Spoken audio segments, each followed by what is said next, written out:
ചില ആൾക്കാർ പശുവിനെ ദൈവമായിട്ട് കാണുന്നവരുണ്ട്. അവർ അവിടെ നിന്ന് പ്രാർത്ഥിക്കും. ഞാൻ പറഞ്ഞത് അത് ആ നാഷണൽ ജിയോഗ്രഫി ആണെന്ന് തോന്നുന്നു. അവർ വളരെ ബുദ്ധിമതിയായ ഒരു സ്ത്രീയായിട്ട് ഇവരെ കാണിച്ചേക്കുന്ന ഡോക്യുമെൻ്ററി, വളരെ വർഷങ്ങൾക്ക് മുമ്പുള്ള ഡോക്യുമെൻ്ററിയാണ്.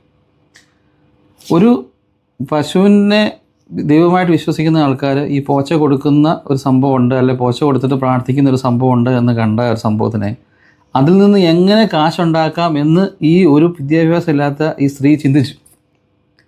അങ്ങനെയാണ് അവർ ഈ ഒരു ഐഡിയയിലേക്ക് വന്നത്. അവർ പക്ഷേ ചുമ്മാ ഐഡിയ കൊണ്ട് ഇരുന്നിട്ട് കാര്യമില്ല, അവർ അധ്വാനിച്ച്. അത് നമ്മൾ മനസ്സിലാക്കണം.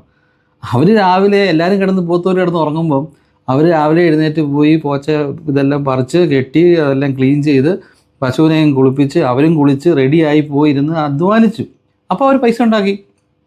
ഓപ്പർച്യൂണിറ്റി അവർ കറക്റ്റായിട്ട് യൂട്ടിലൈസ് ചെയ്തപ്പോൾ അവർക്ക് പൈസ ഉണ്ടാക്കാൻ പറ്റി. വേറൊരു ഉദാഹരണം പറയാം. കേരളത്തിൽ ഒരു തിരക്കേറിയ ഒരു പട്ടണത്തിൽ സിറ്റിക്കകത്തൊരു ബാർ ഹോട്ടലുണ്ട്. ഈ ബാർ ഹോട്ടലിൻ്റെ ഫ്രണ്ടിൽ ഒരു വൈകിട്ട് ഒരു 5 മണി 6 മണിയൊക്കെ ആകുമ്പോൾ ഒരു മനുഷ്യൻ ഒരു ഓട്ടോറിക്ഷ വരും. അയാളുടെ കൂടെ വലിയൊരു ബേസിനുണ്ട് ആ ഓട്ടോറിക്ഷയ്ക്കകത്ത്. ആ ബേസിൻ നിറയെ പുഴുങ്ങിയ മുട്ടയാണ്.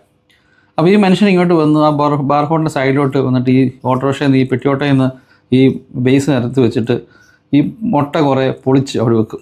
കുറച്ച് ഉപ്പിട്ട് വെക്കും, കുറച്ച് കുരുമുളകും കുറച്ച് മുളക് പൊടിയൊക്കെ ഇട്ടിങ്ങനെ വെച്ചേക്കും. ഈ ബാർ ഹോട്ടലിൽ പോകുന്ന ആൾക്കാർ പല ആൾക്കാരും അവിടെ പോയിട്ട് മദ്യവെച്ചിട്ട് പുറത്തിറങ്ങി ഇയാളുടെ മുട്ട മേടിച്ച് കഴിച്ചിട്ട് വീട് തിരിച്ച് കയറി പോകും. ബാർ ഹോട്ടലിനകത്ത് ഒരു മുട്ടയ്ക്ക് കൊടുക്കുന്ന പൈസ ഒരു പക്ഷേ പുറത്ത് വന്നാൽ ഇയാളുടെ വേണമെങ്കിൽ 3 മുട്ട മേടിക്കാൻ പറ്റും. ഞാൻ പറഞ്ഞേ ആ ഒരു ഓപ്പർച്യൂണിറ്റി, കാരണം അവിടെ വില കൂടുതലാണ്.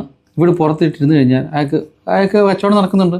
ഏതാണ്ട് ഒരു 2-3 മണിക്കൂർ കൊണ്ട് ഇയാൾ കൊണ്ടുവന്ന് പുഴുകി കൊണ്ടുവന്ന മുട്ട ചിലപ്പോൾ 100-200 മുട്ടയായിരിക്കും ഒറ്റയടിക്ക് തീർന്നിട്ട് അയാൾ സുഖമായിട്ട് കച്ചവടം കഴിഞ്ഞു പോകും. ഞാൻ പറഞ്ഞേ നമ്മുടെ മുന്നിൽ എല്ലാവരുടെയും മുന്നിൽ ഓപ്പർച്യൂണിറ്റി ഉണ്ട്. നമ്മൾ ഭയങ്കര വിദ്യാഭ്യാസം കൂടിയ ആൾക്കാരും ലോകപരിചയമുള്ള ആൾക്കാരും ഒക്കെ ആയിരിക്കും.